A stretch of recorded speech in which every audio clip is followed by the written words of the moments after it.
It was the night of March 29, 2008, in São Paulo, Brazil. In the Vila Mazé neighborhood, north zone of the city, the clock was approaching. Residents of the London building, a middle-class building, heard a loud noise coming from the garden. Wham! A dry thud, as if something very heavy had plummeted from above. As they approached the windows, the shock was immediate. The body of a child lay stretched on the ground. It was little Isabella Nardoni, just 5 years old. Don't forget. Leave your like, subscribe to the channel, and activate notifications. This real and disturbing story deserves to be told with respect and depth. Today, we will recall one of the most striking cases in Brazilian criminal history. The murder of Isabella Nardoni, a child of only 5 years old, who was a victim of a cruel and premeditated crime committed by those who should have protected her. Isabella was the result of a relationship between Alexandre Nardoni, a law student, and Ana Carolina Oliveira, with whom he had the girl when she was still young. The relationship ended when Isabella was just 11 months old. From then on, custody remained with Ana Carolina, who raised her daughter with dedication. Alexandre began to live with his daughter on weekends. In parallel, he began a relationship with Ana Carolina Yatoba, with whom he had 2 other children. The coexistence between Isabella and her stepmother was never harmonious. Subsequent reports from neighbors, family, and even Isabella's school indicated that the girl was afraid of Ana Yatoba. She had already told her mother about fights and shouting at her father's house. Despite this, Ana Carolina allowed her daughter to visit her father regularly, believing it was important to maintain that bond.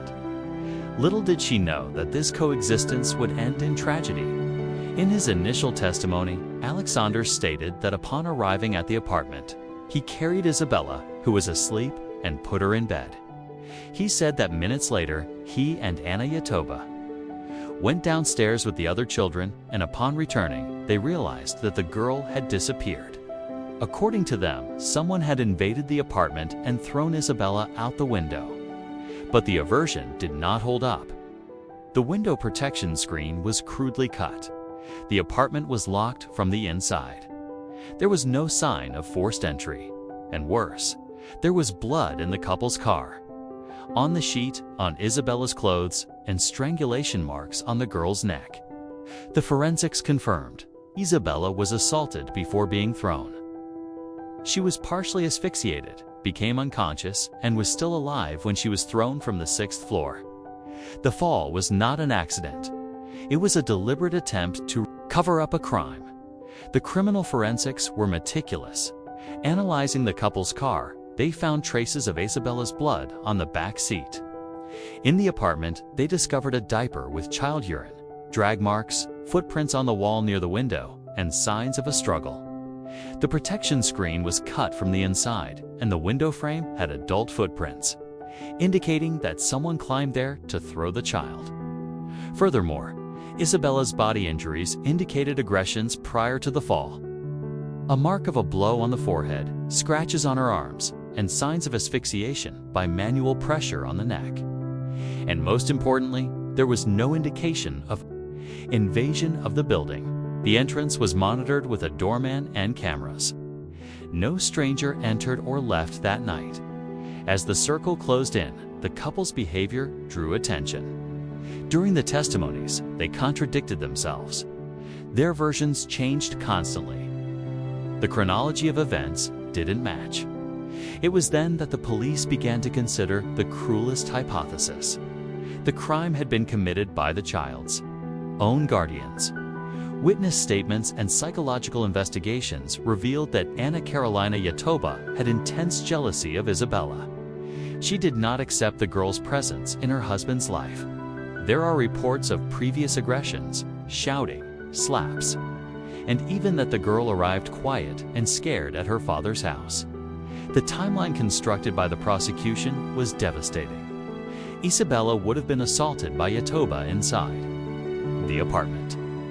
During the argument, Alexandre would have arrived, tried to resolve it. But he decided to cover for his partner. Fearing losing custody of his children or being arrested, He participated in the plan to cover up the crime. They took Isabella, still alive, to the bedroom. They opened the window, cut the screen, and threw the girl out the window. All this with their own children in the apartment. The trial began in March 2010. 2 years after the crime, Brazil stopped. To watch, media coverage was massive. Isabella's mother, Ana Carolina Oliveira, attended court every day. She remained firm, but the pain was visible. Throughout the 5 days of trial, dozens of witnesses were heard. The forensics were presented in rich detail. Photos, reports, audio, and videos were shown to the jury. The prosecution was incisive. They accused the couple of triple qualified: homicide for a base motive, cruel means, and impossibility of the victim's defense.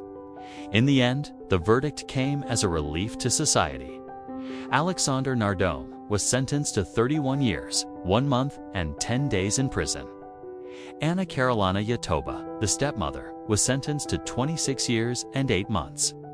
The jury concluded that the crime was committed jointly in a premeditated manner. And with the clear intention of eliminating Isabella, Ana Carolina Oliveira became a symbol of strength. Even in the face of an immeasurable tragedy, she chose to move forward. She remarried, had another child, and wrote a book about the pain of loss. She always made a point of saying that Isabella was a happy, sweet, affectionate child who loved life. She continued to follow the process closely. Whenever possible, she took a stand against Alexandre and Yatoba's requests for sentence progression. "There is no remission for this type of crime," she once declared. Over the years, both Alexandra and Ana Yatoba obtained regime progressions. Today, they are serving their sentences under a semi-open regime, which allows temporary exits for work and return at night to the penitentiary. The granting of these benefits caused outrage in public opinion. How to accept that those responsible for such a cruel crime against a defenseless child have the right to this type of benefit? But Brazilian law allows this type of progression, provided the prisoner has good behavior, serves part of the sentence, and demonstrates repentance. Even though, in the case of Alexandra and Yatoba, they have never admitted to the crime. The Isabella Nardoni case is not just a shocking crime. It is a symbol of how the system failed to protect a child. It is also a warning about the dangers of unhealthy jealousy, silent domestic violence, and the omission of those who could have done something before it was too late. Isabella was only 5 years old. She never had a chance to grow up, to play. Live, her face became a symbol of the fight for justice for child victims of domestic violence. If you've made it this far, thank you very much. This story hurts, but it needs to be told. Leave your like, comment what you thought, and share this video so that more people know the truth behind this crime. Isabella Nardoni will never be forgotten. May her memory remind us every day that every child deserves to be protected, heard, and loved. See you in the next case.